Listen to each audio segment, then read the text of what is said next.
दौड़ के और सत्संग का समय हो गया। सब लोग सामने आके बैठो। एक एक वचन वाणी को बड़ी सावधानी के साथ सुनो। सत्संग जीवन का सार है। अगर जिंदगी के सार तत्व को जानना चाहते हो तो संत महापुरुषों के वचनों को जरूर सुनो। उनसे मानव को सच्ची सुख शांति मिलती है, आंतरिक और बाह्य दोनों तरफ के, क्योंकि उनके वचन अनुभवशील होते हैं। वो पढ़े पढ़ाए सुने सुनाए नहीं, करे कराए होते हैं। जो अनुभव किया गया, नाम की कमाई करके जो उससे लाभ मिला, अनुभव हुआ, उसी को बताया जाता है। तभी तो मानव जीवन सार्थक जब ही होगा जब वर्तमान मौजूदा सदगुरु के वचन सुनने को मिलेंगे और उनका जब पालन करोगे, अपने जीवन में जब उतारोगे तो तुमको सब कुछ दिखाई देगा। वहां कोई शंका संदेह भूल भ्रम नहीं होता।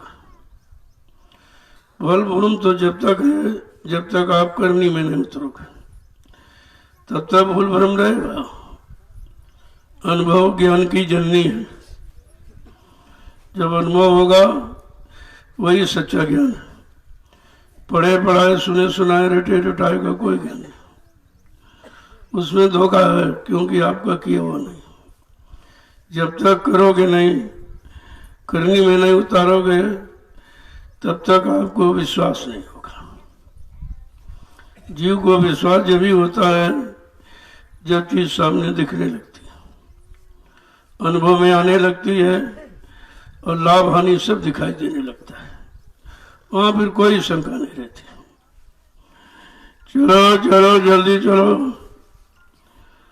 देखो, अगर वचन छूट गया तो ये चीज आपको मिल नहीं सकेगी। या कोई किताब पोथी थोड़ी पढ़ी जाती जो धारा आ रही ऊपर से। महापुरुष जो धारा भेजते हैं अपनी जानकारी कि जीवों के कान तक कैसे पहुंचाई जाए, वो उनका ज्ञान वहां किसी का नहीं होता और यहाँ किसी के पास है भी नहीं।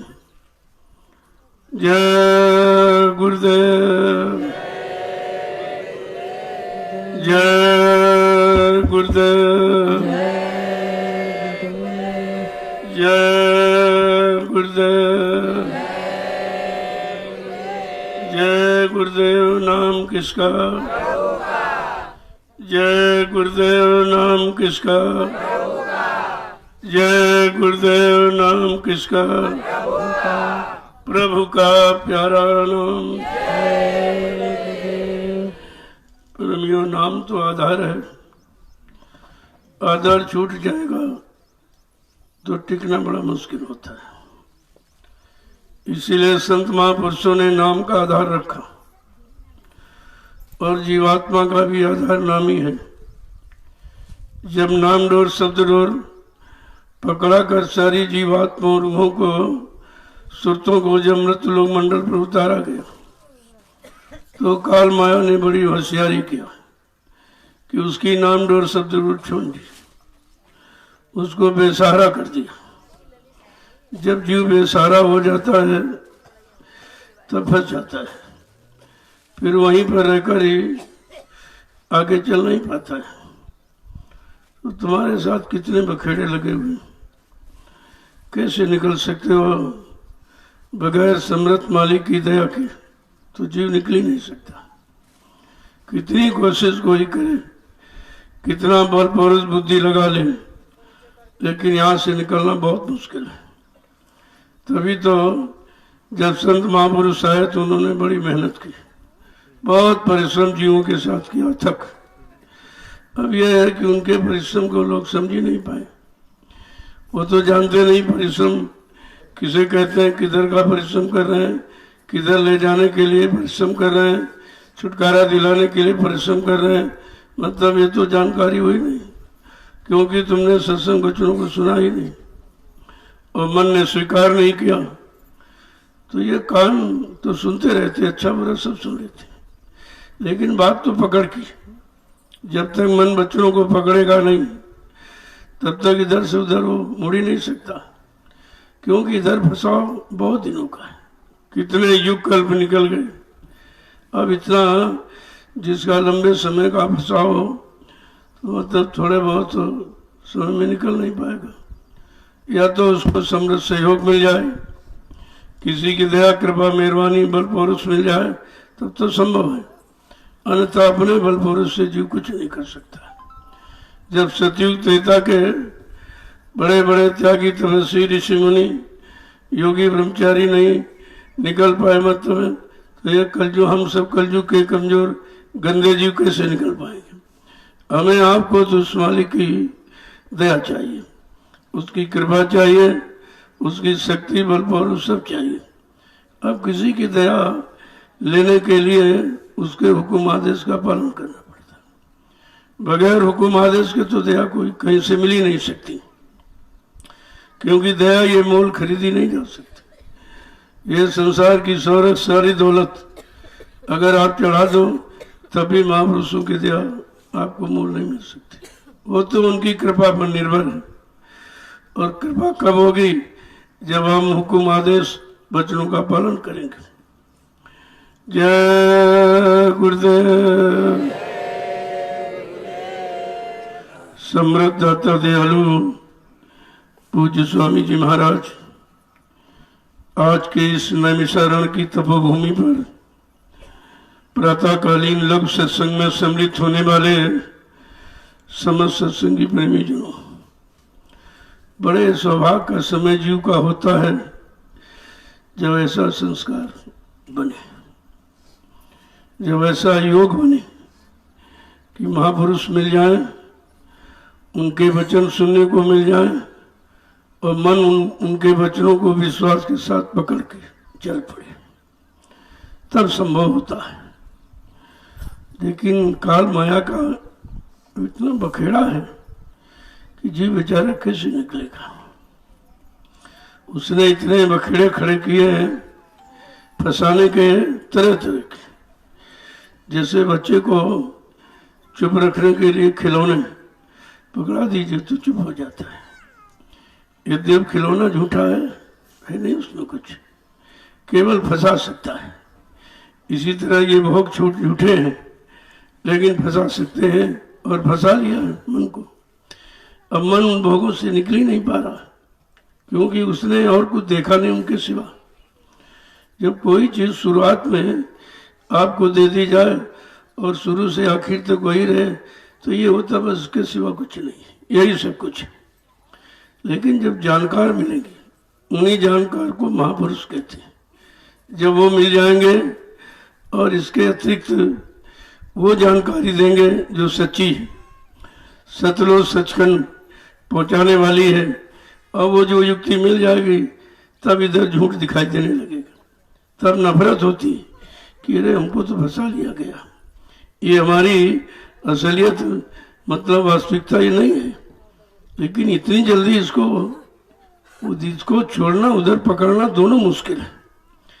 अब ऐसा समृद्ध मालिक हो जो छुड़ाना भी जानता हो और पकड़ाना भी जानता हो, दोनों की महिमा जानता हो, दोनों का कारण जानता हो, कारण का निवारण जानता हो, तब ये संभव है। तो कहने का मतलब ये है कि अगर सत्संग नहीं मिलेगा तो जीव कोई जगी नहीं सकता। ज्ञानी ध्यानी विज्ञानी कितना कोई बन जाए, धनवान बलवान बुद्धिमान यशमान बन जाए, वो तो भौतिकता है। लेकिन अध्यात्म को समझना भौतिक से कभी संभव नहीं है।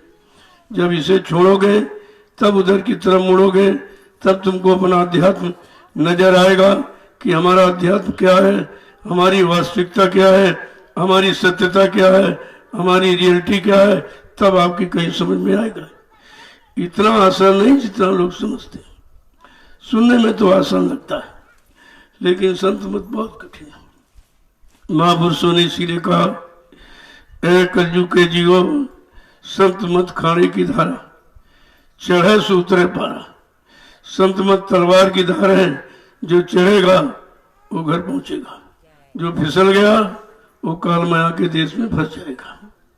लेकिन जो निकालने वाला अगर समर्थ है तो सबका अनुभव कराएगा, इधर का भी, कि देखो भोग क्या है, तुम्हारा भोगों का लेन देन इसे पूरा कर लो, शरीर का इंद्रियों का भी लेन देन है उसे पूरा कर लीजिए और धीरे से निकल चलो अपने घर की तरफ। जब इधर का ज्ञान और उधर दोनों का कराएगा तब आप छोड़ना सीखोगे, उधर पकड़ना सीखोगे। इसके पहले कहो किताबों से कुछ मिल जाए, किसी के सुनने सुनाने से कुछ मिल जाए तो मिलेगा तुमको करने के बाद ही, क्योंकि संत मत करनी ही सिखाता, कथनी बकनी सुनने पर कोई विश्वास नहीं करता है। हाँ, अगर जानकारी के लिए आप सुन रहे हो, पढ़ रहे हो, रट रहे हो तो ठीक है, और जानकारी केवल जनाने के लिए रखी तभी धोखा है। जानकारी अपने जानकारी के लिए कि हम कैसे जाने क्या सत्य है, क्या झूठ है, क्या असल है, क्या नकल है, कौन मतलब यानी इधर का कौन उधर का। जब ये सब जानकारी आपको होगी तब यहाँ से निकलना और उधर की चलना संभव होता है।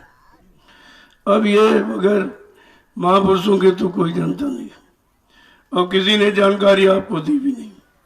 जिन्होंने दी, जिनका इतिहास पढ़ते हो, वो सब इधर की जानकारी रखने वाले थे, इसी के जानकारी, इधर की जानकारी में रहने वाले और इसी में फंसने वाले थे। तो ईश्वर ने जो जहाँ फंसा है वहाँ तो आपको फंसा सकता है, लेकिन निकाल नहीं सकता। और यहाँ निकलने का प्रश्न कि जब तक निकलेगा नहीं तब तक यहाँ से चलेगा कैसे, और निकलने की बात वही बताएगा जो स्वयं निकला हुआ। इन सब से निकल कर अलग थलग खड़ा हो, वो तो आपका हाथ पकड़ के निकाल सकता है। और जो स्वयं फंसा है उससे अगर उम्मीद करो उनकी वाणी सुन करके और कहीं भूल भ्रम संदेह हो जाए तो फिर आप फंसे पड़े रहोगे, निकल नहीं सकते हो। इसलिए एक एक वचन को करिए नित्य सत्संग, बाधा सकल मिटाए, फिर ऐसा अवसर ना मिले दुर्लभ नर्तन पाए। कहा ये मानव शरीर अत्यंत दुर्लभ है, और तो यहाँ सुलभ है, लेकिन मानव शरीर बार बार मिलना बड़ा दुर्लभ है। क्योंकि जब मानव शरीर के कर्म करने की शिक्षा या मतलब युक्ति मिलेगी तब तो मानव शरीर मिलेगा। यहाँ तो हम लोग मानव शरीर पाने वाला भी कर्म भूल गए कि मनुष्य शरीर किन कर्मों से मिलता है, ये भी भूल गए। सारे कर्म पशुओं वाले, पक्षियों वाले, कीड़े मकोड़ों वाले, जंगली जानवरों में यानी जाने पैदा होने वाले तो कर्म हम दिन रात करते रहते हैं, लेकिन मानव शरीर कैसे मिलेगा इसके लिए तो कुछ मालूम ही नहीं। इसलिए महापुरुषों ने इसी मानव शरीर पर कितना जोर दिया, इसी के लिए सारी लिखा पढ़ी और सारा ज्ञान इस मनुष्य शरीर के लिए ही बताया गया, क्योंकि इसी में समझ सकता है। क्योंकि ये पंचभौतिक शरीर है, पांचों तत्वों से परिपूर्ण है, और बाकी शरीर अपूर्ण है। कोई एक तत्व का, कोई दो तत्व का, कोई तीन तत्व का, कोई चार तत्व का, ये अपूर्ण शरीर है। लेकिन मानव शरीर पूर्ण है, पांचों तत्वों से परिपूर्ण।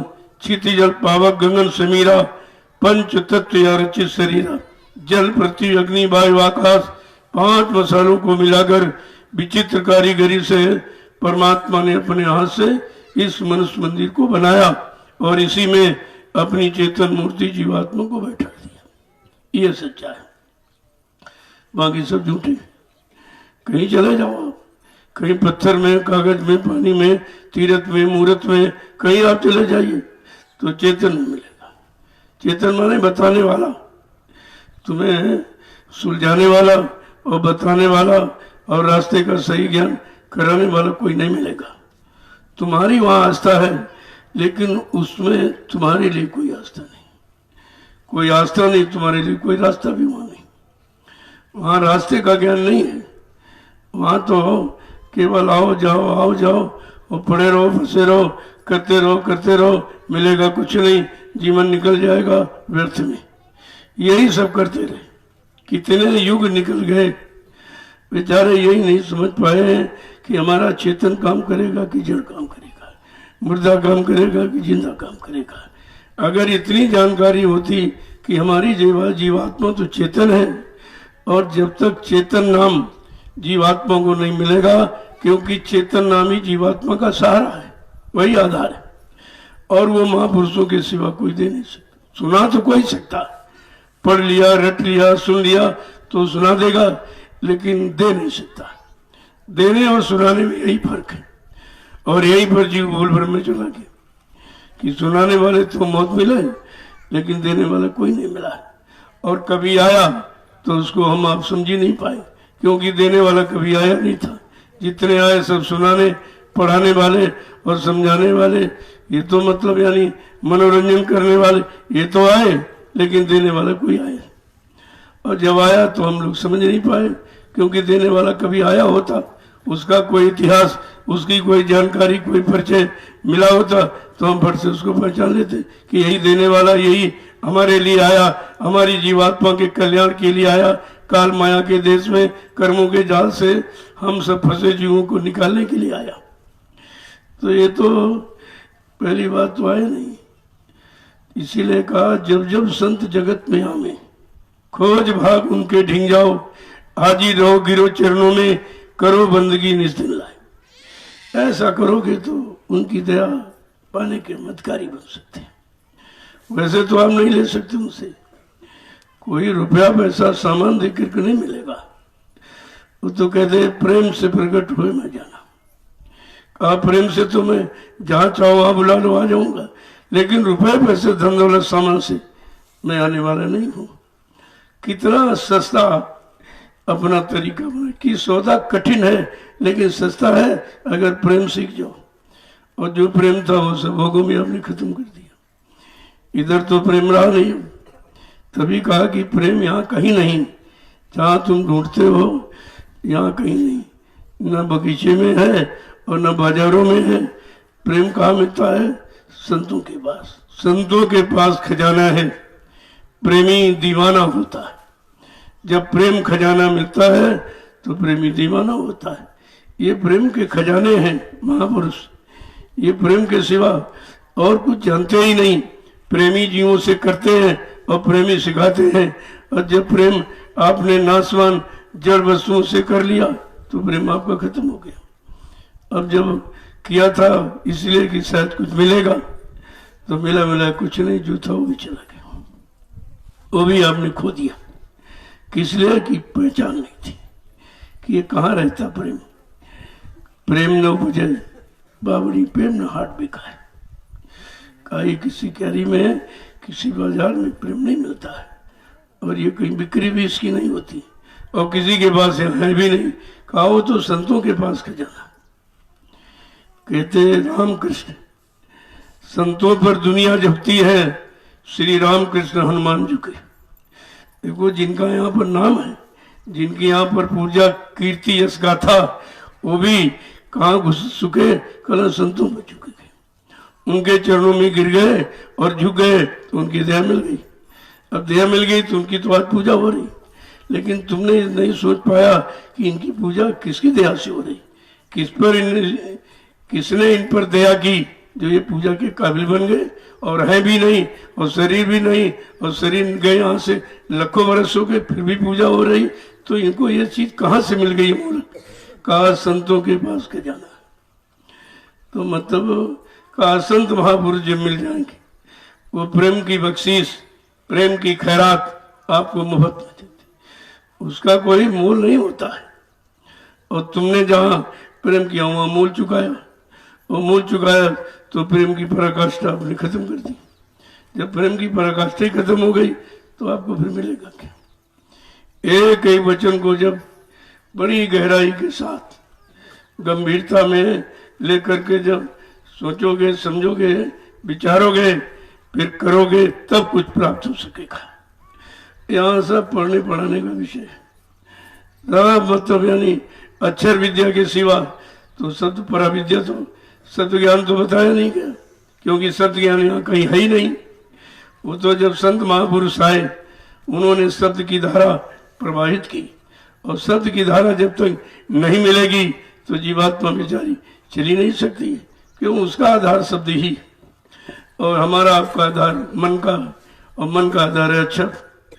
अक्षर मिट जाएगा लेकिन शब्द मिटता नहीं। जो कुछ दो नैनों से देखे, काल भोग सब करता, और सब मर जाए, शब्द नहीं मरता। कहा दो आंखों से, दो कानों से, दो सुन रहे हो, देख रहे हो, ये सब मिटने वाली चीज, ये कोई चीज अमिट नहीं इसमें। जो शरीर की दो आंखें, दो कान देख रहे हैं, ये सब मिटने वाली चीज अमिट नहीं है। अमिट क्या है? जीवात्मा अजर अमर अविनाशी है, उसमें एक आंख है, एक कान, एक नाक है। अगर वो खुलने की कहीं से शिक्षा मिल जाए, कहीं से जुक्ति मिल जाए, तो तरीका मिल जाए, तो भी सच्चाई में आप खड़े हो जाओगे। जब तक दो आंखों से देखते रहोगे, दो कानों से सुनते रहोगे, दो पैरों से चलकर पाने की इच्छा रखोगे, दो हाथों से कमाने की इच्छा रखोगे, तब तक कहते धोखा ही धोखा है। अब इसको कोई धोखा मानता कहाँ है? वो तो इसी को सर्वस्व मान बैठे। यही सब कुछ है, तो देख रहे हैं यही सत्य है, जो सुन रहे हैं यही सत्य है, जहाँ जा रहे हैं वही सत्य है, दो हाथों जो कमा रहे हैं, इकट्ठा कर रहे हैं, यही सत्य है, जबकि यही झूठ है। अब इसको झूठ मानना इतना आसान नहीं है, और सत्य को पकड़ना भी इतना आसान नहीं है। अब दोनों चीजें कठिन हो गई, छोड़ना भी कठिन, पकड़ना भी कठिन। तो ऐसा कोई मिल जाए, समर्थ महापुरुष, उसकी दया हो जाए कि झूठ से छुटकारा दिला दे और सत्य को पकड़ा दे, तब तो यह संभव है कि हम इधर से निकल कर उधर जा सकते हैं। अपने बहुत पूर्व शक्ति ताकत से तो तुम और फंसोगे। जैसे कोई दलदल में व्यक्ति फंसा पड़ा, अब कहे हम ताकत लगाएं, निकल जाएंगे। जितनी ताकत लगाओगे वो नीचे जाओगे, क्योंकि पैरों के नीचे कोई ठोस आधार नहीं है। पैर तो आधार पर टिकेगा, आधार मिल जाएगा, तुम्हारी शरीर की शक्ति भी काम आ जाएगी। अब आधार नहीं मिला तो तुम नीचे चले जाओगे। तो यहाँ ऐसा ही है, ताकत तो लगा रहे हैं, लेकिन भोगों में फंसे बैठे, वहां ताकत लगा रहे, वहां ताकत तुम्हारी व्यर्थ हो जाएगी। अब तो तुमको ताकत देने वाला चाहिए, क्योंकि ये ताकत तो आपने खत्म कर चुकी। देखने की, सुनने की, समझने की, सोचने की, निर्णय लेने की, तो सारी ताकत आपने खत्म कर दी। अब बिल्कुल एकदम मतलब यानी कमजोर हो गया है, एकदम जर्जर हो गया है, बलहीन है, बुद्धिहीन है, और साथ साथ में चरित्रहीन भी हो गया। तब शक्ति थी तो इसी में तो चली गई।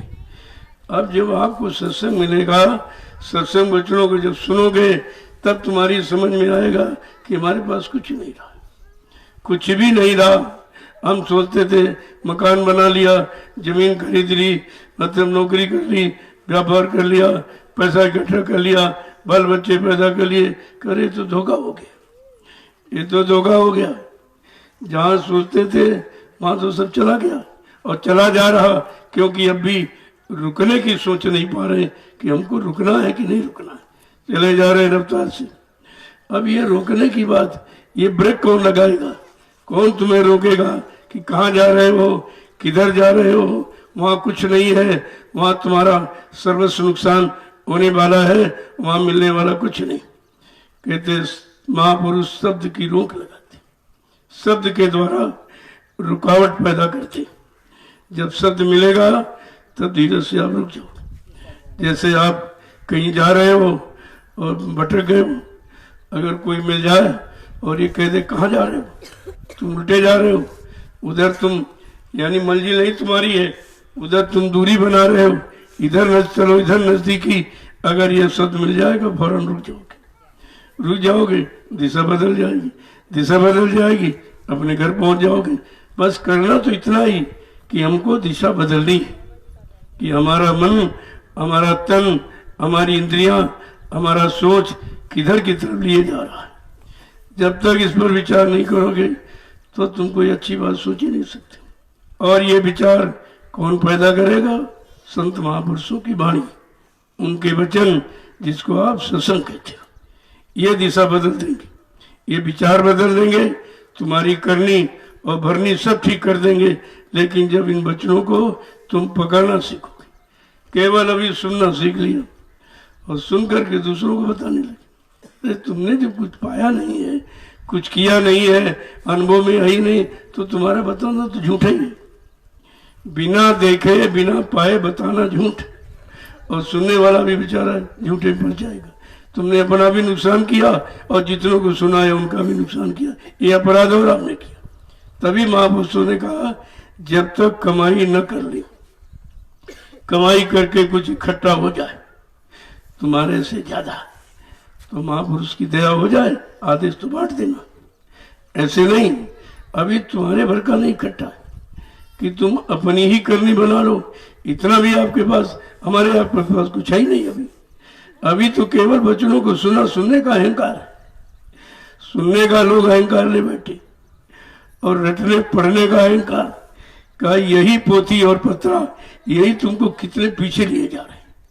ये कागज की नाव है, कागज की नाव पर बैठकर कोई पार नहीं हो सकता। कागज की नैया तो डुबो देगी आपको, लेकिन अब सब इसी पर बैठे हुए, इसी पर सवार और अहंकार करते। कितनी बड़ी कमी है कि कागज की नाव पर बैठकर अहंकार कर रहा है कि निकल जाएंगे, निकल जाएंगे, यही सब कुछ है, यही सब कुछ है, यही आधार, यही आधार है। अरे काहे तू भूल कर रहा है, ये कागज की नैया है, तुझे मझधार में डुबो देगी, ये निकल नहीं सकती। कबीर साहब ने यही तो कहा कि मस कागज छुयो नहीं, कलम गही नहीं हाथ, ऐसी रचना रचती दुनिया ना भी मात। कि मस माने स्याही और कागज कलम का नाम मैंने तो हाथ से छुआ भी नहीं, लेकिन रचना ऐसी रचती, वो दिव्य रचना है। अब दिव्य रचना और भौतिक रचना में बैठा व्यक्ति दिव्य रचना की बात पूछता है। तमाम लोगों ने हमसे ऐसे ही प्रश्न किए कि भाई दिव्य रचना है, तुमने तू काल की रचना तो पहले समझ ले कि काल की रचना क्या है। काल रचना से जब निकलना सीख जाएगा तभी तो दिव्य रचना समझ में आएगी। तो प्राइमरी में बैठा तो जूनियर की बात पूछता है, समय खराब करना। तो मैं तो डांट देता हूँ कभी कभी, तो उसको बुरा लग जाता कि बताया नहीं, डांट दिया। बताया इसलिए नहीं कि बताना भी तू समझ नहीं पाएगा, क्योंकि जब तू एक जानता नहीं तो दो पूछ रहा तो कैसे जान जाएगा। एक के बाद ही तो दो जानेगा। पहले ये बता तू एक जानता कि नहीं जानता। कहता नहीं, तो फिर मैं तू बताऊंगा नहीं, क्योंकि दो तुम्हारी समझ में नहीं आता। एक के बाद दो है और दो के बाद तीन है, ये सिस्टम है। अगर सिस्टम से कोई चीज जानना चाहते हो, पहले पीछे का बताओ, तब आगे का बताया जाएगा। इस पर लोगों को शंका हो गई, अरे वो जानते मानते कुछ नहीं और डांट देते, मतलब बताते नहीं। इसी पर तमाम आलोचना शुरू हो गई। तमाम लोगों ने लिख के भेजने लगे, हमने पूछा, बताया नहीं। हमने कहा तुमको पूछना नहीं मालूम, तुमको जब पूछना नहीं मालूम है क्या पूछना चाहिए, पूछने का मतलब क्या है, तो तुमको अगर उत्तर भी दे दिया जाए, जब प्रश्न नहीं मालूम तो उत्तर कैसे समझ लोगे। तो बात तो असली है। तो एक गांव में एक महात्मा जी ठहर गए, आ गए, रात में देर हो गई, तो गांव के बाहर एक मस्जिद थी, वहां ठहर गए। वो जब ठहर गए तो लोगों ने सुना कि महात्मा जी आए, महात्मा जी आए। तो तमाम लड़के मतलब पहुंच गए वहां, इसलिए कि देखेंगे उस महात्मा नकली की असली है। अब तुम क्या जानो नकली असली, शरीर से को अलावा तुम देख ही क्या सकते हो। अंदर का तुमको भान ज्ञान है नहीं, अंदर तुम जानते भी कुछ नहीं। जब तुम अपने अंदर का नहीं जानते तो उनके महापुरुषों के अंदर कैसे जानो। तो कहने लगे, महाराज जी बताओ भगवान है कि नहीं। कल पूछना। चले आए सब, कहा बड़ा महात्मा होशियार है, कहते कल पूछना। जब दूसरे दिन गए, कहा पहले ये बताइए आप भगवान है कि नहीं। कल ये बताओ तुमको विश्वास है। कल हाँ। कल फिर क्यों पूछते हो, जब विश्वास है मान लीजिए। अच्छा, तो फिर घर चले गए। दूसरे दिन आए, कहते भगवान नहीं है, भगवान नहीं है। अरे कहते जो नहीं तो पीछे क्यों पड़े हो, जब तुम जान गए भाई नहीं तो उसकी बात क्यों पूछते हो। तो कहते बड़ा होशियार है। तो दो पार्टियां बच्चों ने बनाई, कहना एक 5 लोग 10 लोग, चलो 5 लोग कहना भगवान है, 5 कहना नहीं है। तो एक कह रहा भगवान नहीं है, 5 कह रहा है, ये कह रहा नहीं है।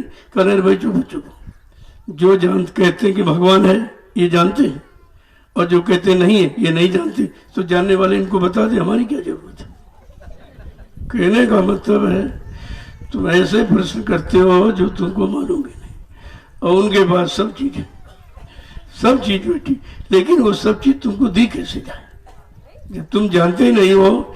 जैसे किसी को हीरा पकड़ा दो, वो कह रहे तो कांच है, कांच है, फेंक देगा। वही हीरा अगर जौहरी को मिल जाए, सुनार स्वर्णकार जानकार को मिल जाए, तो वो संभाल के रखे, उसको मालूम है तो अमोलक है, हीरा की कोई कीमत नहीं है। वो जानता कीमत नहीं, लेकिन अज्ञानी तो कांच पकड़ फेंक देगा। तो बात तो असली है, जब तुम जानते नहीं हो और कैसे जाना जाए ये भी नहीं जानते, किससे क्या कैसे लिया जाए ये भी नहीं जानते, हमेशा छोटे बनकर, दीन बनकर, हीन बनकर ही कोई चीज प्राप्त की जा सकती है, ऐसे नहीं। संत मत दीनता का विषय, कहते दीन गरीबी धार तेरे भले की खो। अगर तू अपना भला चाहता है या भला जो भलाई करने वाले उनसे भला चाहता है तो दीन गरीबी धारण करे। ये कोई धारण करना नहीं चाहता, छोटा कोई बनना नहीं चाहता, गरीब कोई बनना नहीं चाहता, तो बताइए मिलेगी कैसे?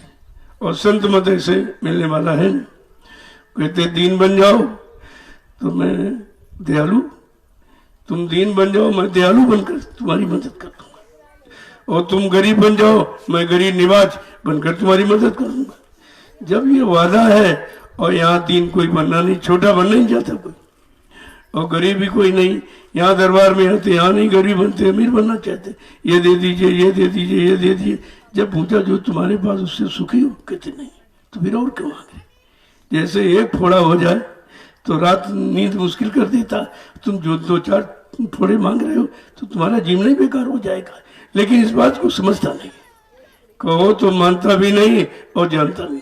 एक तो सच्ची सही बात तुम जानते नहीं, अगर बता दिया जाए तो तुम मानते नहीं। तुमने कहा अध्यात्म तर्क का विषय नहीं है, और तर्क ही नहीं तुम करते हो कुतर्क, वहां से बिल्कुल कुछ नहीं मिलेगा।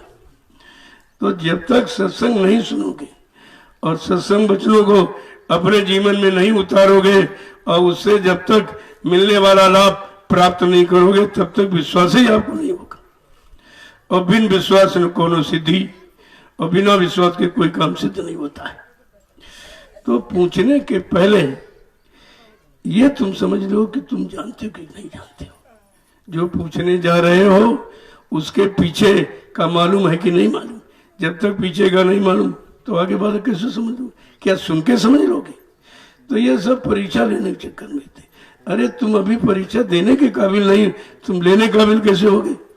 तुम कैसे परीक्षा लोगे? तुम्हें तो ये भी नहीं मालूम है कि परीक्षा किसे कहते। और वही हुआ, ये संगत का ज्वलंत उदाहरण है कि 45 करोड़ जीवों की परीक्षा नहीं ली गई, गुरु ने अपनी परीक्षा दी। क्या ऐसा कोई विधान है, ऐसा कोई नियम है कि गुरु अपनी परीक्षा दे? ये तो कहीं कभी हुआ ही नहीं और न किसी ने किया है। गुरु ने अपनी परीक्षा दी और फेल चेले हो गए। परीक्षा गुरु ने दी, चेला फेल हो गए। देखिए पहले कैसा उल्टा विधान। यह है कालचक्र कि गुरु ने अपना परिचय, अपनी पहचान दी और चेला फेल हो गए। न पहचान ले पाए, न उनको समझ पाए, और सबके सब फेल हो गए। 45 करोड़ में कोई ऐसा बचा कि जिसको अपने गुरु पर पूर्ण आस्था हो, पूर्ण विश्वास हो, उनके वचनों पर, उनके वादे पर, उनके परिवर्तन की आवाज पर, उनकी भूमिका व्यवस्था पर किसी को कोई यकीन एतकाद विश्वास नहीं हुआ और सब भटक गए, सब भटक गए। और जब सब भटक गए तो ये दिया किसको जाए? कहा था मैंने तो परिवर्तन का सारा मसाला तैयार कर लिया, जिस दिन तुमको उसके काबिल देखूंगा तुम्हें सौंप दूंगा। इतनी बड़ी बात जब हम लोगों को बता दी गई, सुना दी गई सत्संग के माध्यम से, और करके भी इतना बड़ा काम किसी ने किया नहीं। 3-3 साकेत महायज्ञ जो कोई नहीं कर पाया।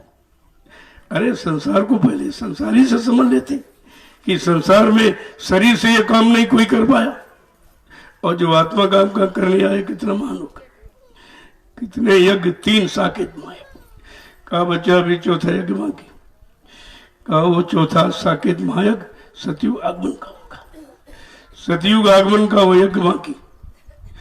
वो यज्ञ किसी पुरानी धार्मिक बड़ी नगरी में नहीं होगा, पुरानी धार्मिक बड़ी नदी किनारे नहीं होगा, बड़े शहर कस्बों में नहीं होगा।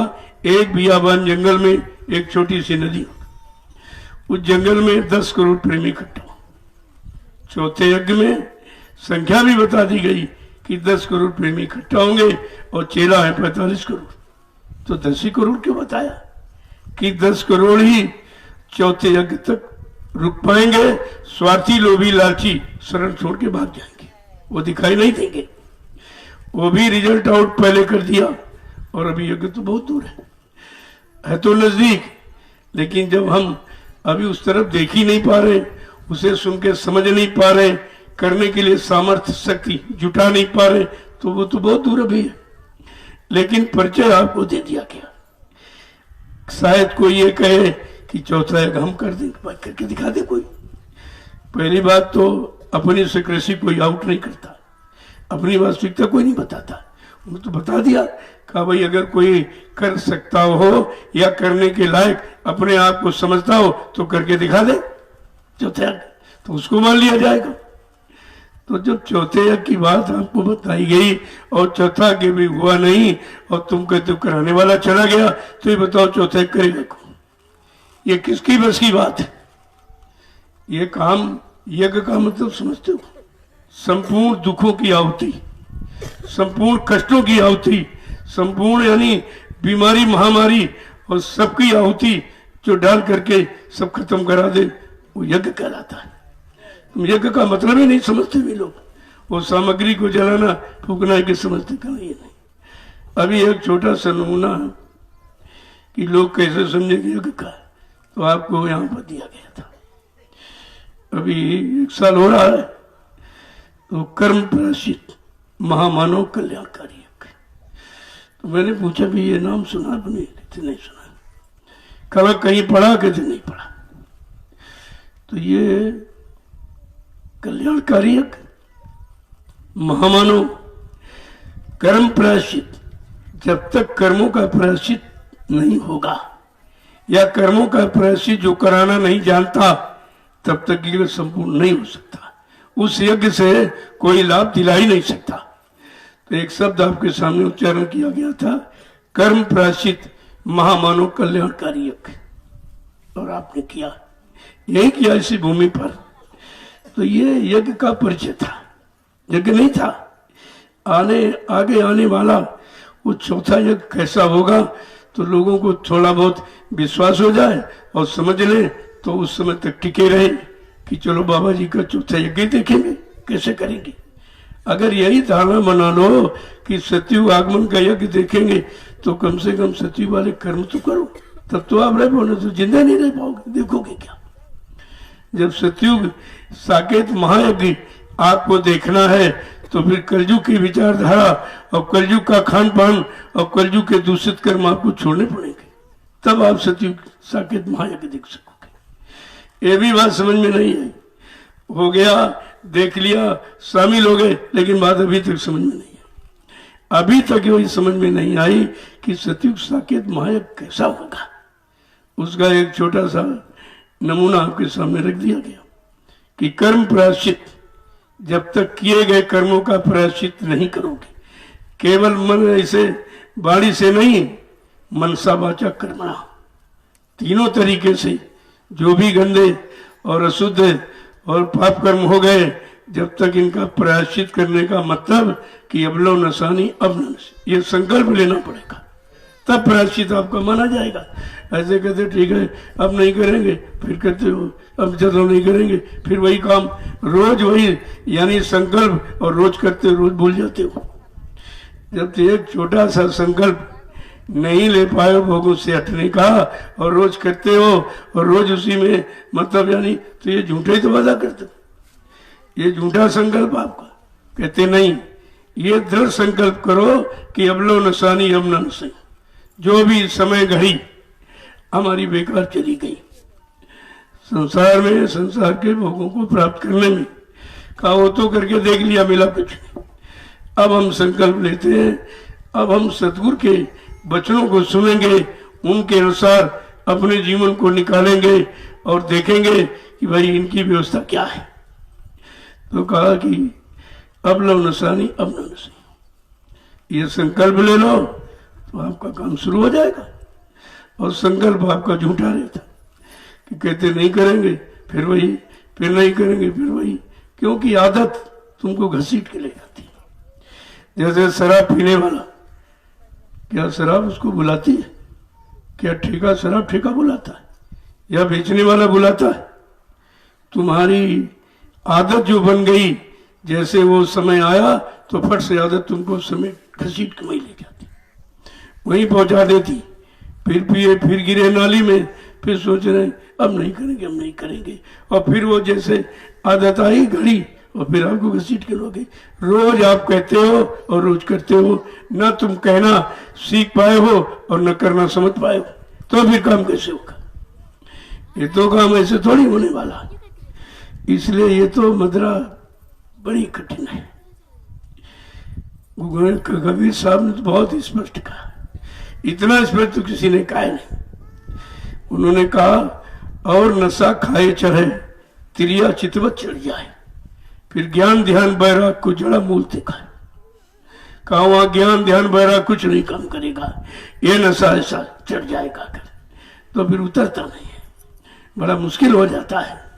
कहते ज्ञान ध्यान बैराग कितना भी जबरदस्त हो, वो 1 मिनट में खत्म हो जाएगा, सब उठा के इधर फेंक देगा और वो नशा आ गई। तो इसीलिए तो संत महापुरुषों ने इतना स्पष्ट लिख दिया है, कहने में जरा सा भी कसर नहीं रखी है कि किसी तरह जीव मतलब ये न समझे कि हमें कोई गुंजाइश है, निकलने की कोई गुंजाइश नहीं रखी, ऐसा उन्होंने लिखा।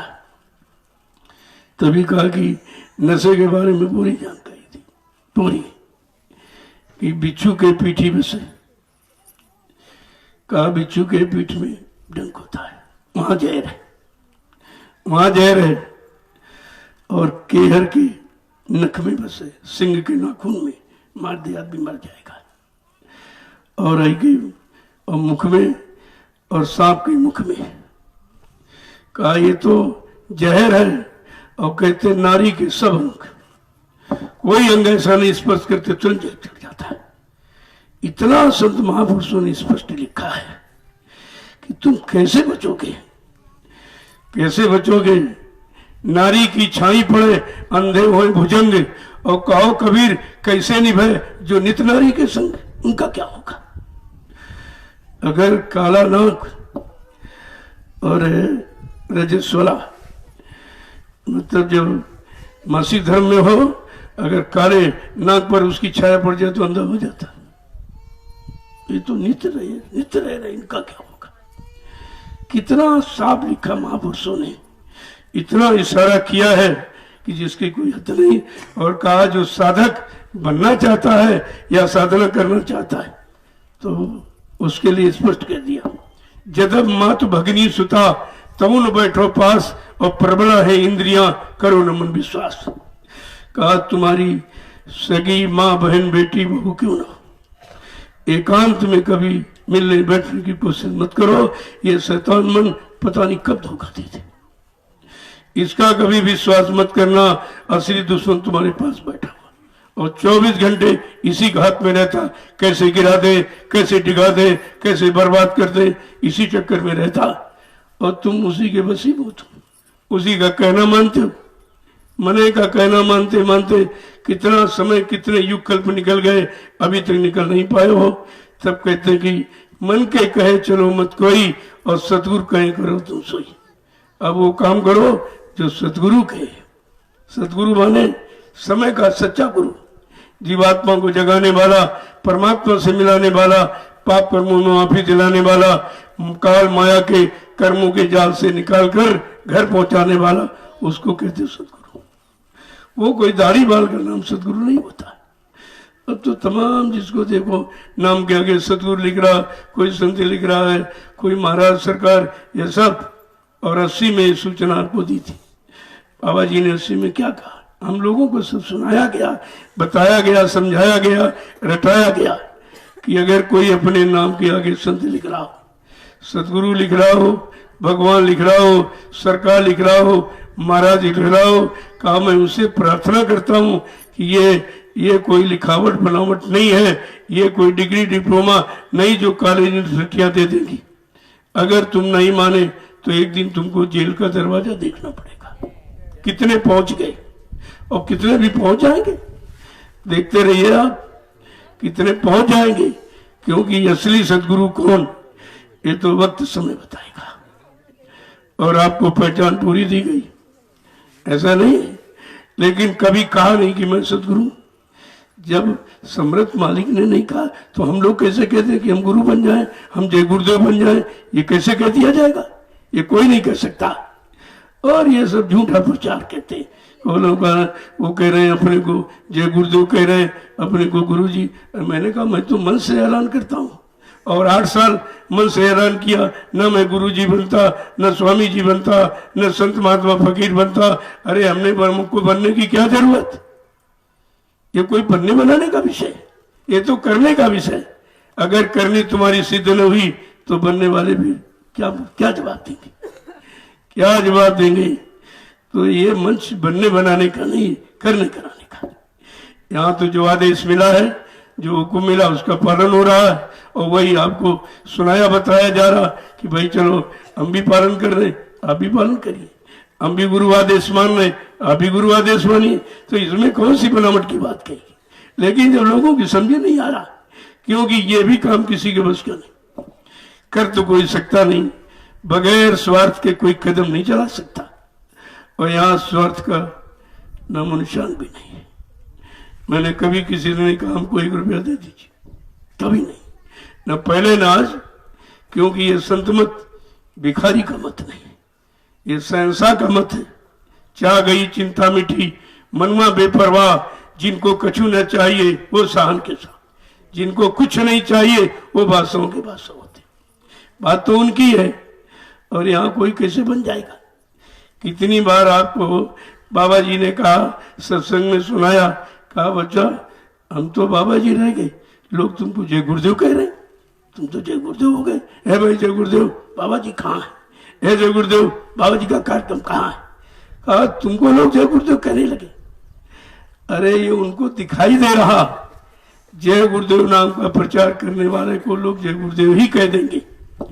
जैसे तुम्हारे गांव में कोई सब्जी बेचने वाला, कपड़ा बेचने वाला, बर्तन बेचने वाला आ जाए, नाम तो आप नहीं जानते, ये कहते हैं भाई कपड़े वाले इधर आओ, ए बर्तन वाले इधर आओ।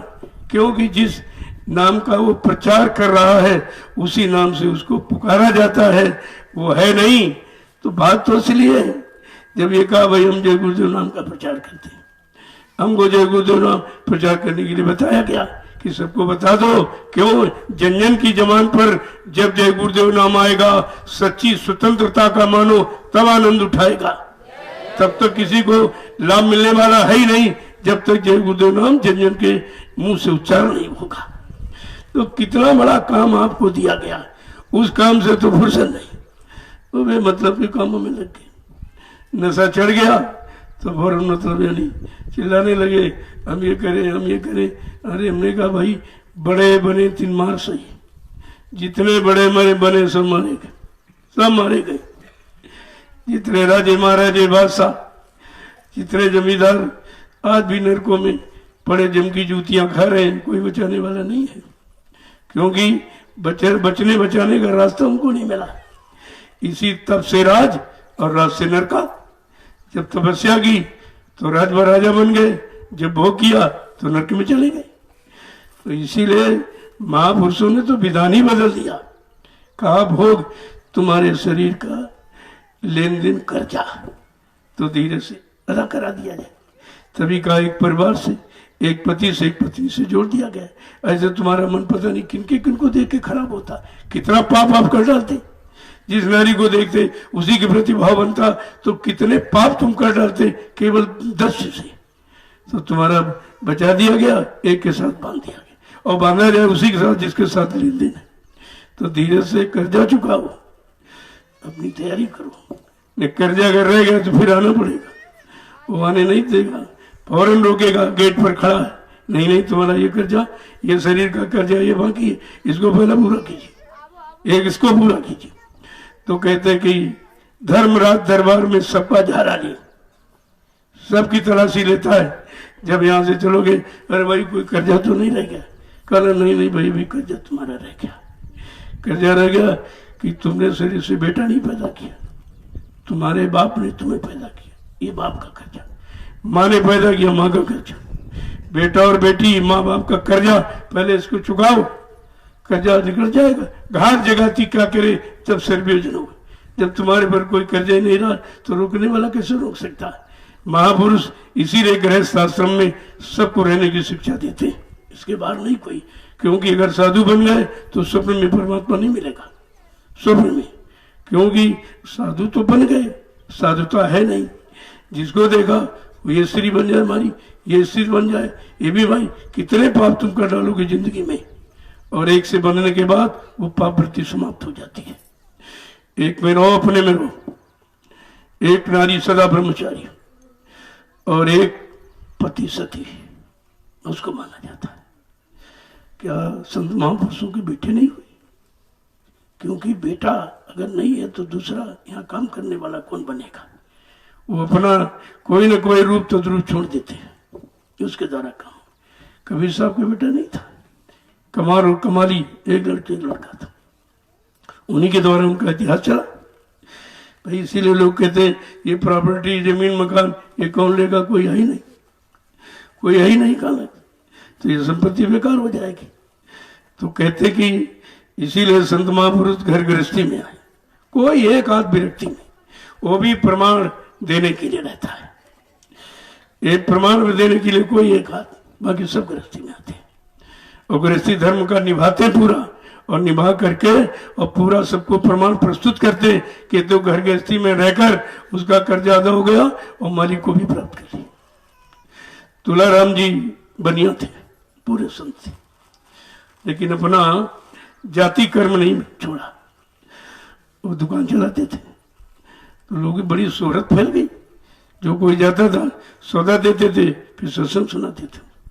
तो जो कहता था कि पता नहीं क्या क्या सुनाते हैं, ना कहीं पोथी में लिखा है, ना वेदों में, ना पुराणों में, कहीं कुछ नहीं है, पता नहीं क्या क्या सुनाते। वो धीरे धीरे शोहरत फैल गई पूरे नगर में। कहा एक तुलाराम बनिया है, वो संत है। तो इस सन्यासी लोगों को बड़ा क्रोध आया कि मैं सन्यासी, मैं दाढ़ी बाल कपड़ा पहन करके घर छोड़ दिया, स्त्री बच्चों छोड़ दिए, बाहर निकल आया, हमको लोगों ने संत नहीं कहा। वो बनिया उसको संत कहते, दुकान चला रहा।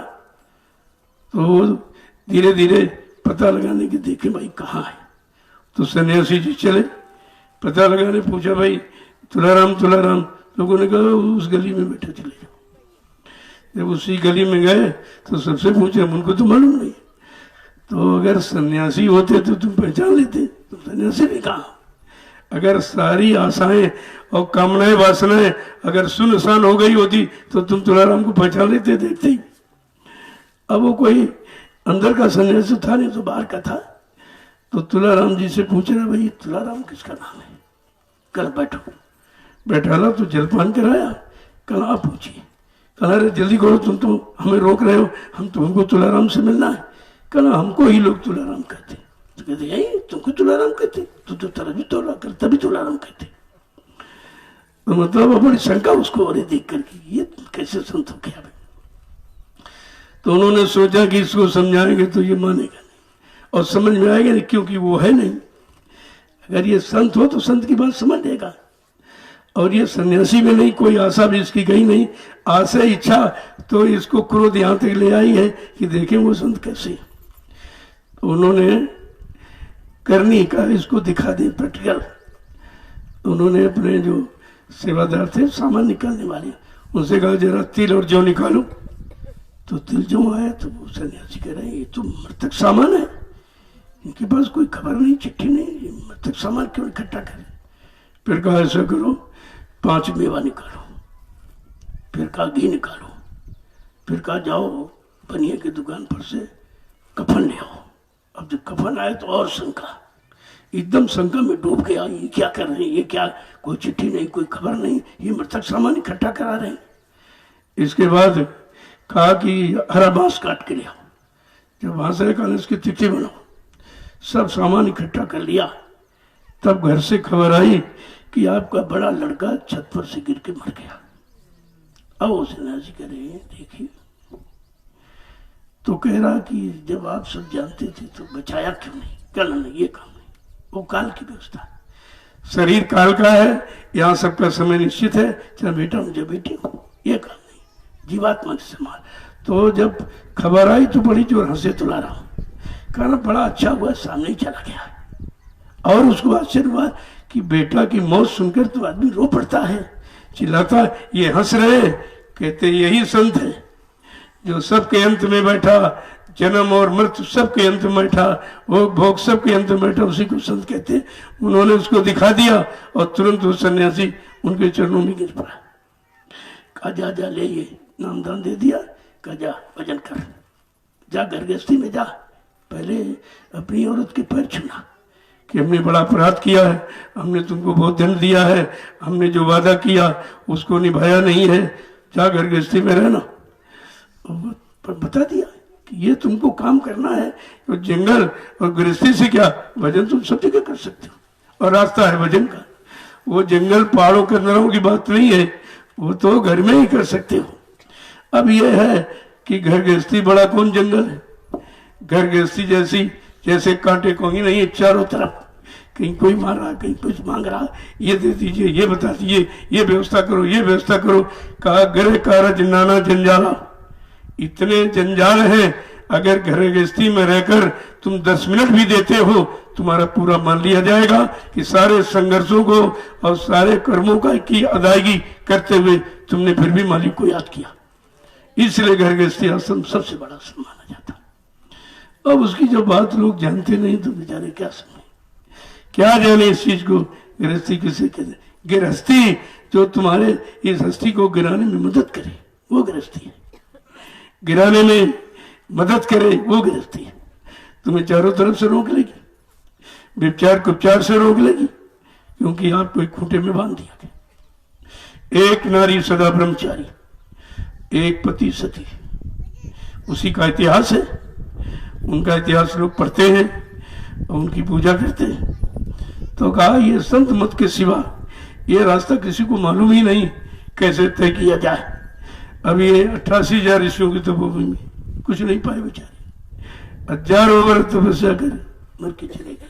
क्यों? गृहस्थी धर्म का पालन नहीं किया। एक घर गृहस्थी परिवार में मालिक पैदा करता है, अगर उसको बाहर रखना तो किसी जंगल में पैदा कर दे। घर गृहस्थी जाति परिवार में क्यों पैदा करता है?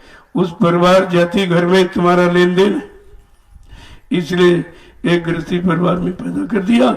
एक पति और पत्नी दे दिए और एक खेती और दुकान दफ्तर परिवार बाल बच्चों के पालन पोषण का साधन बना दिया। अब आपको कुछ करना नहीं है, और अगर और कहीं निकल गए तो फिर आपत। एक गृहस्थी वाला था, उसने सोचा कि घर गृहस्थी में भजन नहीं होगा, चलो जंगल में चले। तो घर बार छोड़ के जंगल चला गया, बच्चों को छोड़ दिया, अपना पत्नी छोड़ा, चला गया जंगल में। तो चला गया तो चलते चलते एक जंगल में कुछ बच्चे गांव के जानवर चरा रहे थे, पेड़ की छाया में बैठ गया। तो लोगों ने कहा अरे भाई महात्मा चलो उसके पास चले। तो तमाशे के लिए वो बच्चे आ गए। कल महाराज कहाँ जा रहे हो? कल तपस्या करने जा रहे हैं। कल कहाँ? कल कहीं जगह देखूंगा, कल यहीं रहो, हम आपकी झोपड़ी बना देंगे। अरे वहां ठहर गए, गांव वालों ने झोपड़ी बना दी, अब उसमें रहने लगे वो। अब आप जाओ जहां मनुष्य रहेगा वहां चूहे जरूर रहते, चूहे का मनुष्य बड़ा साथ है। तो उनके पास कुछ था नहीं, लंगोटी थी, तो चूहे जो है लंगोटी काट दी, कुछ खाने में नहीं रहा उनको। जब खाने नहीं मिला तो उनकी लंगोटी काट दी। अब बेचारे बड़े चिंतित थे, कल क्या करें क्या करें। गांव वाले से कहा भाई चूहे हमारी लंगोटी काट दी, कल ऐसा करो एक बिल्ली पाल लो। तो गांव वालों कहने से बिल्ली पाल ली। तो बिल्ली पाल ली तो 1-2 चूहे थे, तो 1-2 दिन काम चल गया। अब बेचारी बिल्ली भूखी मरने लगी। कल आप क्या करें? कल ऐसा करो एक गाय पाल लो। अब वो गाय पाल ली एक, देखिए जब गाय पाल ली तो उसी दे दो तो उसको देने लगे। अब गाय के लिए चारे की व्यवस्था नहीं, तो कहा तमाम जंगल घेर लो। तो उन्होंने जंगल घेर लिया। जंगल घेर लिया तो एक लेखपाल उधर से निकला कि भाई ये महात्मा ने अवैध कब्जा कर लिया, ये तो जीएस है, गवर्नमेंट जमीन पर कब्जा कर लिया। तो उनके नाम कोर्ट से सम्मन आ गए। हम महात्मा जी सोच रहे कि घर से क्या करने आई थी, क्या है। कहा चलिए चलिए आपको कोर्ट में हाजिर होना। जब कोर्ट में पहुंचे तो वो पूछ रहा मजिस्ट्रेट, कहो भाई महात्मा जी यहाँ कैसे आ गए? कल यही तो मैं भी सोच रहा हूँ। कल चुप रहो, थोड़ा सोच ले। तो सोच रहा कि लंगोटी चूहे ने काटी तो बिल्ली पाली, और बिल्ली के लिए गाय पाली, गाय के लिए जमीन घेरी और जमीन की वजह से कोर्ट में आ गया तो लंगोटी खोली का ये कारण है। ये कारण ले लीजिए, ये अगर न होती तो यहाँ नहीं आता। तो झंझट तो लंगोटी भी है, तुम किस झंझट से अलग हो गए। इसलिए संत महापुरुषों ने सब शोध किया और शोध करते गृहस्थाश्रम को चुना है कि इसमें सारे कर्जे अदा करो, चुपचाप निकल चलो, तुम्हारा काम बन जाएगा। कोई कर्जा छूट गया तो फिर आना पड़ेगा। तो इसलिए बड़े सोच समझ कर, और जितने साधु बने सब मारे गए बेचारे। 88,000 ऋषियों की तपोभूमि बैठे सब बेचारे मारे गए, कुछ नहीं मिला। तो हजारों वर्ष उल्टे खड़े रहे, नंगे खड़े रहे, खाएंगे नहीं पिएंगे नहीं, ये सब कष्ट सहते रहे, लेकिन काम कुछ हुआ नहीं, क्योंकि कर कर्जा तो बाकी रह गया। अब आप घर से मान ली निकल पड़े तो कोई ना कोई झोपड़ी तो चाहिए रहने के लिए, वो भी कोई बनाएगा, उसका कर्जा। कोई कपड़े देगा मांगोगे, उसका कर्जा। कोई रोटी देगा, उसका कर्जा। और कोई खर्चा, उसका कर्जा। तो तुम भजन करोगे, कर्जा नहीं चुका पाओगे, भजन कैसे करो। अपने घर गृहस्थी परिवार में, अपनी व्यवस्था में, जहां तुम्हारे भजन का कोई बंटवारा नहीं होगा, सब करते हुए 10 मिनट किया वो भी तुम्हारा बचेगा, उसमें कोई लेने वाला नहीं हकदार बन सकता। कितना अच्छा एक समाज तैयार किया गया। गृहस्थ आश्रम सबसे बड़ा आश्रम, गृहस्थ आश्रम के बाद ब्रह्मचर्य और वानप्रस्थ संन्यास, तब आश्रम आते, और सब इसी पर आधारित है। क्योंकि रोटी गृहस्थ आश्रम में, किसी आश्रम में रोटी नहीं, रोटी बगैर तुम रह नहीं सकते, और रोटी कारण है। तो कहा कि गृहस्थ आश्रम सर्वश्रेष्ठ आश्रम। लेकिन समझ लो तुम, और नहीं समझ पाते तो फिर नर्क है, फिर तो घोर नर्क हो जाएगा। जब सत्संग सुनोगे, सत्संगों में आओगे, तब तुमको सब पहचान करा दी जाएगी कि तुमको क्या करना और कितना करना। अरे भाई, एक बच्चे जरूरत एक बच्चा पैदा करो, 2 की जरूरत 2 कर लिया, लेकिन ये भी देखो तुम्हारे पास उनकी परवरिश का साधन है कि नहीं। जमीन जायदाद कुछ है, घर द्वार कुछ है नहीं, ये नहीं लाइन लगा दी बच्चों की है कुछ नहीं, तो और मार पड़ेगी तुम, और मार पड़ेगी। तुम्हारे पास व्यवस्था नहीं थी तो ये व्यवस्था तुमने बनाई क्यों, ये तो दंड है। अगर समझ गए तो फिर बहुत स्वर्ग से भी बढ़ के, और नहीं समझ पाए तो महानर्क, ये चीज है। जय गुरुदेव, जय गुरुदेव।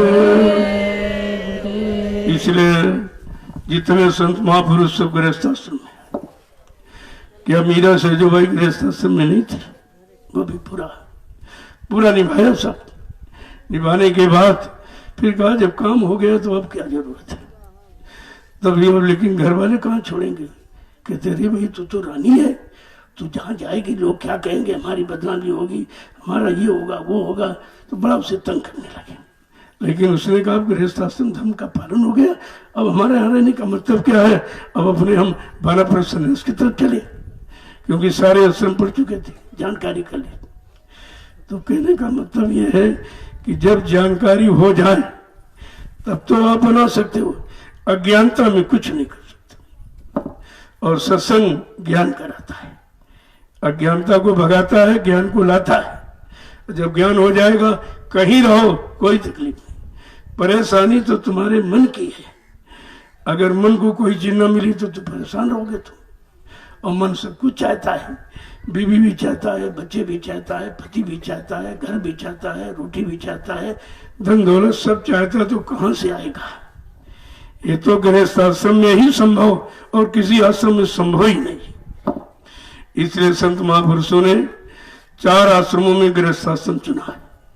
इसी में आए और पैदा हुए माँ बाप से, और यहीं पर सब गृहस्थी धर्म का पालन करके दिखा दिया और काम करके चले गए, काम भी अपना बना लिया। इसको कहते हैं ज्ञानवान, ये ज्ञान। बाकी तो सब अज्ञानता ही भारी पड़ी। जय गुरुदेव, जय गुरुदेव, जय गुरुदेव, जय गुरुदेव। नाम किसका? जय गुरुदेव। नाम किसका? प्रभु का प्यारा नाम। आप लोग खड़े हो जाओ जरा, अब भी बैठे देखिए, ये क्या कर पाएंगे जब खड़े नहीं हो पाए तो चलेंगे क्या, और चलेंगे नहीं तो पहुंचेंगे कैसे। अब इनको खड़ा होना और बैठना और झुकना तीनों चीजें नहीं मालूम, और तीन ही चीजें आपकी कि खड़ा होना तो खड़ा होने के किधर चलना है, अच्छे की तरफ कि बुरे की तरफ, तो चलना नहीं सीख पाए। और बैठे तो किस काम के लिए बैठे, साधना के लिए बैठो, जब बैठो तो साधना के लिए, खड़े हो तो गुरु वचनों का पालन करने के लिए, गृहस्थी धर्म निभाने के लिए चल पड़ो, वो भी नहीं कुछ हुआ। और झुको वहां झुको जहां कुछ मिले। जब कुछ चीज दिखाई देती आदमी झुक के उठाता है, खड़े खड़े तो नहीं उठा सकता। झुकने का मतलब प्राप्ति। तो तीनों स्थितियां हैं शरीर की, और तीन में से एक भी नहीं जान पाए। कहते हैं बहुत पढ़े लिखे बहुत जानकार, उनको तो अपने शरीर की स्थिति नहीं जान पाया कि खड़े होने का मतलब क्या, बैठने का मतलब क्या, झुकने का मतलब, तो जानते क्या है। अपने शरीर की स्थितियां नहीं जान पाए, अपने लाभ की बात कोई नहीं पकड़ पाए, तो फिर जानते तो क्या है। जय गुरुदेव, जय गुरुदेव, जय गुरुदेव। नाम किसका, जय गुरुदेव। नाम किसका, प्रभु का प्यारा नाम। जोर से बोले, सब मिल बोले, बोलना होगा अभी से बोले। दुख दर्द हरेंगे, सब कष्ट हरेंगे, सुख शांति भी देंगे। सबके दाता, सबके मालिक, प्रेम से बोले। ये नाम नहीं इंसान का, ये काम नहीं इंसान का। जय गुरुदेव। देखो आज की सेवा, अभी यहां से उठो, वो मोरंग पड़ी वहां, सुबह सेवा, सेवा सत्संग के बाद सेवा, सेवा के बाद भजन, तीनों चीजें। सत्संग मिल गया, अब ये सेवा कर लो। जो वाहन हो, जो भी वाहन खाली है या जिनके हैं पूर्ण ले जाओ। प्रेमी सब चलेंगे तो कुछ तो वहां भरेंगे, कुछ डलिया लेके ले आएंगे। अपना धीरे धीरे उठाकर अपना यहाँ निर्माण कार्य हो रहा डालो, क्योंकि जितनी जल्दी ये बन जाए उतनी जल्दी आपकी व्यवस्था हो जाए। ये और किसी की नहीं, सब अपनी व्यवस्था बना रहे हैं आप, किसी दूसरे की नहीं है, तुम्हारी। अब अपनी व्यवस्था बनाने के लिए आदमी तो रात दिन मेहनत करता है, और आपको यहाँ से तुरंत चलो, फौरन डलिया उठाओ, फावड़े वाले फावड़े लेके पहुंचे वहाँ, और जो ट्रैक्टर ट्राली है या जो गाड़ियाँ हैं उनको लगा दीजिए आप। प्रेमी वहाँ भर देंगे और कुछ अपना आना शुरू कर देंगे, क्योंकि ये सेवा सर्वोपरि सेवा है। क्योंकि जो चीज़ बनेगी तुम्हारा तो काम बनेगा ही, लेकिन जितने लोग जब तक आएंगे और इसका लाभ उठाएंगे वो सब तुम्हारे खाते में आएगा। क्योंकि सेवा श्रम आपने किया, पैसा गाड़ी कमाई आपकी लगी, और किसी की नहीं है, सब तुम्हें लोग। जो आपने पहले हमको, मैं तो कहता नहीं हमको ही पैसा दीजिए, क्योंकि हमें जरूरत नहीं है, और आपकी जरूरत, अपनी जरूरत आप पूरी कर नहीं पाते हो। तुम्हारे पास समय नहीं है कि तुम यहाँ रुक करके लगातार कुछ चीज बना सको। तो तुम्हारे गाड़ी कमाई से ये निर्माण हो जाए, आपके काम आवे, और जब तक ईंट रहेगी और यहाँ लोग आते जाते रहेंगे, वो लाभ सब तुम्हारे खाते में जाएगा। क्योंकि आपने अगर सेवा न की होती तो यहाँ कुछ नहीं बनता। आपने मिट्टी डाली है, वो तो सबसे बड़ी नींव है, बगैर मिट्टी की इमारत थोड़ी खड़ी की जा सकती। अब ये निर्माण कार्य हो रहा, उसमें आपका, तो ये तो लोगों ने कहा भाई रास्ता नहीं है, तुमने कहा तुम्हारे लिए तो एक रास्ता खुल गया सेवा का। अगर ट्रक यहाँ दे रहा तो तुम्हें सेवा कहाँ मिलती। तुम्हारे लिए कोई ना कोई तो कारण बनाना ही पड़ता है। तो ये फौरन जाओ और उठा के ले आओ, इसके बाद तो कोई सेवा आपको है नहीं विशेष। जो भी देखा करो फौरन, किसी को कहने की जरूरत नहीं है। गुप्त सेवा चाहे देनी हो चाहे करनी हो, गुप्त सेवा का फल सबसे महत्वपूर्ण होता है। उसमें मन को अहंकार नहीं होता, कि हमने कुछ किया, हमने कुछ दिया या इतना दे दिया। अब रात दिन में सोच रहा कि इतना ना देते बाल बच्चों के काम आ जाता, तो जिंदगी भर उन्हीं में लगाते रहे, क्या मिला तुम्हें? अरे वो सेवा तुम्हारे स्वार्थ सेवा है, ये सेवा परमार्थ सेवा है, इसीलिए तो समझना चाहिए आपको। जय गुरुदेव, जय गुरुदेव, जय गुरुदेव। नाम किसका? प्रभु का प्यारा नाम। अब आप लोग चलिए अपनी अपनी सेवाओं में, तब तक भंडारे वाले आपका प्रसाद तैयार कर देंगे। जब तक प्रसाद तैयार हो तब तक सेवा पूरी हो जाएगी, क्योंकि इतने लोग हो तो 10 डलिया तो इससे पड़ेगी मुश्किल से, कोई दूर नहीं है, पास में है। अब आप चलिए, मैं वहीं मिलूंगा आपसे। ऐसा नहीं है, कल तो मैंने जानबूझ के नहीं कहा कि जब जाओ तो तुम सेवा ही बंद कर देते हो, फिर ये काम रुक जाता। जो अनाज आपने वहां जमा किया, ये अपना राशन और जितने लोग आएंगे उनके पेट का राशन, ये भी तो सेवा है आपकी। थोड़ा बहुत जो रह गया है, कुछ लोग अनाज की सेवा में लेंगे, कुछ चावल पड़ा हुआ है उसको मतलब यानी पहुंचा दीजिए आप। तो वहाँ पर सुरक्षित आपकी जगह बन गई है, और ये जगह खाली हो जाए तो प्रेमी आगे इसमें ठहरेंगे। ये भी जगह आपकी प्रयोग की, वो भी प्रयोग की हो जाए, दोनों तरह से काम है आपका। जय गुरुदेव, जय गुरुदेव, जय गुरुदेव। नाम किसका? प्रभु का प्यारा नाम। जय गुरुदेव। अब आप चलिए